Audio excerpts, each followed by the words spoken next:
Hey everybody, how's it going? So I'm not feeling really good right now, but I did want to go ahead and just make this quick response.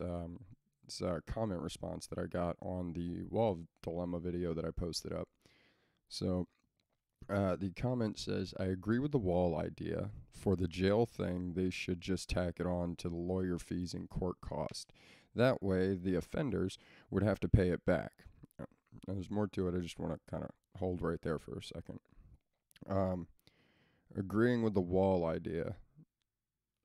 I'm going to need a little bit more elaboration on that one because I can't tell if you agree with my idea about the wall or if you agree with the wall in and of itself. But allow me, if you will, that if you do agree with putting up the wall and thinking that that's going to help, let me just say it like this. If there's two houses, one of them has a wall out front and the other house has armed security walking around it, which house am I going to break into to be most successful?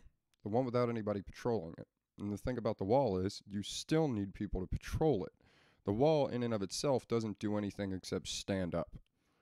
If you don't have anyone to go and make sure that no one's coming over, through, or under that wall, then the wall, in and of itself, isn't anything but just a hurdle. And on top of that, if people's houses get broken into all the time, and there's four walls and often fences and things of that nature, walls don't keep you safe. Your ability to protect those walls keep you safe. So why are we going to spend $5.7 billion to turn around and have to also hire more people anyway to then cover that wall and make sure that that wall is in fact safe and protected? On top of that, the wall is going to need repairs and things of that. So it's a project that it doesn't just cost $5.7 billion. It costs way more than that. It's like buying a car and acting like you don't have to fill it up with gas all the time to keep it running. Buying the car doesn't mean that now you can just drive anywhere. You have to add on gas, you have to add on insurance, maintenance, this, that, and the other. Whereas with individuals, we kind of tend to just keep going. Um, we're, I think it would be better suited to have better tech for the people that are already there, and more people there in general. Walls don't have eyes or ears, and I don't care how many cameras you put up every 100 yards or so. Uh, Again, I think it's better when you have people there. This is why we still fight wars with people. We've stepped it up to tech and started using way more drone strikes and things of that nature. But at the same time, it's still people. It kind of goes along the lines of, hey, this is a gun-free zone. Okay. So if I bring my gun here, well, you're not allowed to have it. Well, who's going to stop me? Nobody. Then it's not really a gun-free zone, is it? It's just a fucking sign that says, please don't do this. If criminals want to do something, they're going to do it. You think that a wall is going to stop somebody who from really wants to get into this country? No, but bullets do. And I know that's a weird line because you're like, well, what about the mother and the children and the blah blah blah blah blah. Okay, well, if you know that you're going to be shot if you're trying to illegally come into this country, might behoove you to not try to come into this country illegally. If we have the death penalty in this country, yes, okay, well, you commit a crime severe enough to warrant death, and that's what you get. I'm not saying we should just start shooting people approaching the border. That's not what I'm saying. What I'm saying is, if I know that if I go to a certain place, I'm going to be shot, I don't fucking go there. And anyone who does go there knowing that the chances of them getting shot are great, you're either a cop or you're an idiot. And being that you're coming in from another country, you sure as fuck aren't a cop in this country. And if you were a cop in the previous country, wouldn't you go the legal route? Now, moving on, because this was a little longer than that. Talking about the offenders having to be charged for the court cost and things of that nature. Here's the problem with that. Public defenders exist because people don't have the money to pay for an attorney, much less. I'll put it to you like this. It cost $125 a day back in 2010 to house an inmate at Hillsborough County Jail, which means that it cost $1,400 to the state for the time that I was there. $1,400. That's more than most people's fucking rent for a month. $1,400 per inmate for 10 days. I'll let you do the math. But my point being is that they don't have that money to begin with, and we're supplying them with everything that they need. And down further in this comment, that does get mentioned, and that's where we really start to agree that I think it's absolutely ridiculous that, a point was made about some repeat offenders have said that they prefer jail because they get 3 meals, a bed, free workout time, and medical. And all of that is true. That's what you get when you're in jail. I had severe migraines when I was locked up, and they brought me meds to take care of it. I didn't pay for it, wasn't charged to me. The taxpayers did. Taxpayers did. Why? You weren't in jail. I was. Why were you paying for it? Does that seem fair? I'm a grown-ass man. Like, this was 100% my fault, and I take full responsibility for getting locked up. But guess what? It's been 8 years, and I ain't even so much as driven by a damn jail. If I could keep from it, that was enough for me to go, nope. Now, mine was a really petty offense. It was driving without a license. So it was only a 10-day thing. I was put in a trustee pod. I spent 9 days in there because for every week you're in, you get a day off for good behavior. I'm not talking about penalizing those people anyway. I'm talking about penalizing people who have violent crimes, rape, murder, things of that nature. People that are receiving years and years and years worth of sentencing. And repeat offenders, too. If you get locked up more than fucking 3 times in a year, why are we paying for your shit?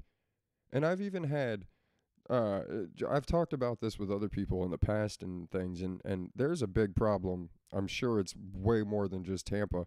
But back in Tampa, there were kids that were having dental issues, and because mom and dad couldn't afford to pay for it, they would tell them to go sell just enough weed to get locked up for like 30 days.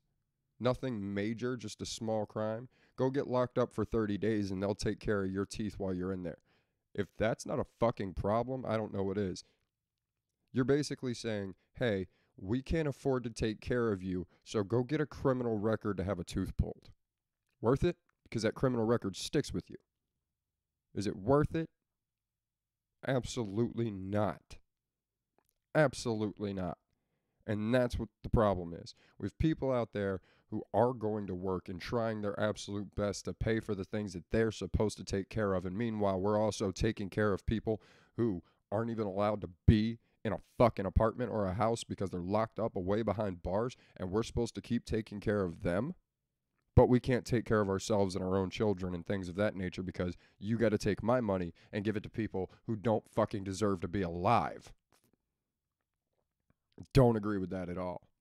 You want to fix some problems, how about you get rid of all the fucking, the people that don't need to be supported? Why are we supporting criminals? That's what we do.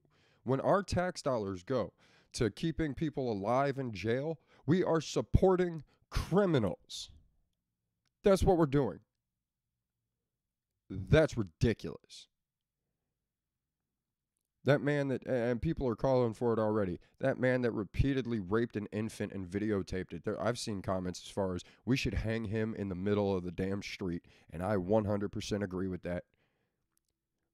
There's video of him doing this. Why is he even breathing? Why doesn't he have a bullet? He's 100% guilty. He filmed himself doing it. There's no getting out of that.